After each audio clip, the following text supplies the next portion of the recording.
নমস্কার।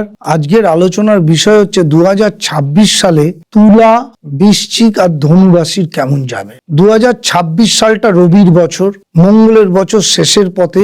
রবির বছরে কিন্তু প্রচুর পরিমাণে মঙ্গলের থেকে বেটার বছর হতে চলেছে। তুলা রাশির ক্ষেত্রে কিন্তু 2026 সাল খুব ভালো সময়। তুলা রাশির বৃহস্পতি খুব পজিটিভ আছে, শনি ষষ্ঠ স্থানে খুব পজিটিভ ভাবে মার্গী অবস্থায় থাকবে। সুতরাং আমি আগেও বলেছি, দ্বিতীয়, তৃতীয়, ষষ্ঠ, একাদশ এবং দশমেও শনি কিন্তু ভালো ফল দেয়। তাই তুলা রাশি এখন কিন্তু উন্নতির বছর। তুলা রাশির 2026 সাল চরম উন্নতির বছর। বৃহস্পতি যখন মার্চ মাসে মার্গী হয়ে যাবে, এখন বক্রি আছে, মার্গী হয়ে যাবে, তখন কিন্তু অভূতপূর্ব উন্নতি আসবে। সব সময় মাথায় রাখবেন, যদি শনি তার জন্মছকে খুব বেটার পজিশনে তাহলে কিন্তু কথাই নেই, তাহলে তো দারুণ উন্নতি সেই তুলা রাশির জাতকের। সুতরাং যারা নতুন কর্ম করবেন তাদের উন্নতি আসবে।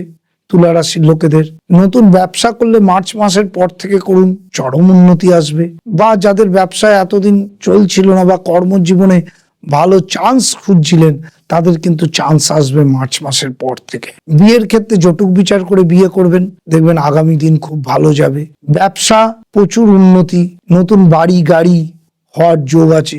সুতরাং তুলা রাশির লোকেদের কিন্তু 2026 সাল প্রচন্ড ভালো সময়। এবার বলবো বৃশ্চিক রাশি। বৃশ্চিক রাশির ক্ষেত্রেও কিন্তু খুব ভালো সময়। বৃশ্চিক রাশির শনি কিন্তু পঞ্চম স্থানে আছে। যারা উচ্চ শিক্ষা করছেন তাদের কিন্তু ভালো সময়। শনিদেব কিন্তু উচ্চ শিক্ষা দেবে। যারা অনেকদিন কোনো কাজে আটকে আছেন তাদেরও উন্নতি দেবে।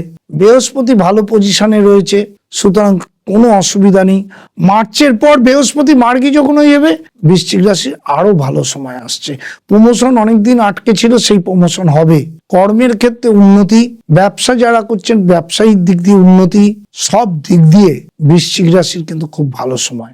যাদের প্রচুর দিন বিয়ে হচ্ছিল না তাদের বিয়েও হবে। সুতরাং বৃশ্চিক রাশির 2026 সাল ভালো। এবার বলবো ধনু রাশি। ধনু রাশির ক্ষেত্রে মায়ের এবং বাবার দিকে, শরীরের দিকে একটু নজর রাখবেন। তাদের কিন্তু শরীর ভালো যাবে না যদি তারা বয়স্ক হয়ে থাকে। কিন্তু অর্থনৈতিক জায়গাটা ভালো ধনু রাশির। শুধু মা বাবার জায়গাটা কিন্তু বাঁচে আছে, যেহেতু চতুর্থে ধাইয়া সৃষ্টি হচ্ছে। ধনু রাশির ক্ষেত্রে কিন্তু আর একটা জিনিস, অ্যাক্সিডেন্ট বা গাড়ি চালানো, এইগুলো কিন্তু সাবধানতা অবলম্বন করবেন 2026 সাল। কিন্তু কর্ম ক্ষেত্রে কিন্তু উন্নতি আছে।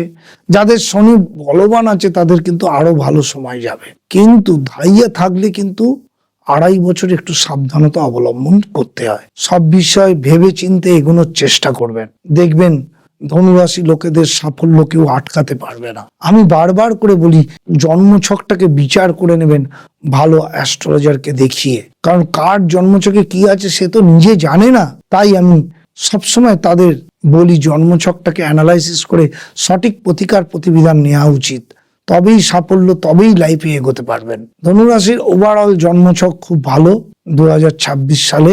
যদি শনি ভালো পজিশনে থাকে তাদের দুহাত ভরে দেবে। আমার চ্যানেলটা অবশ্যই সাবস্ক্রাইব এবং লাইক করে নেবেন, তাহলে অনেক কিছু জ্যোতিষ সম্বন্ধে জানতে পারবেন। জেনে অনেক কিছু আপনারা সেই জায়গা থেকে সঠিক গাইড নিতে পারবেন, তবেই সাফল্য, তবেই লাইফে এগোতে পারবেন। অবশ্যই ভালো থাকবেন এবং জ্যোতিষীয় পরামর্শ নেবেন। আজ এই পর্যন্ত, নমস্কার।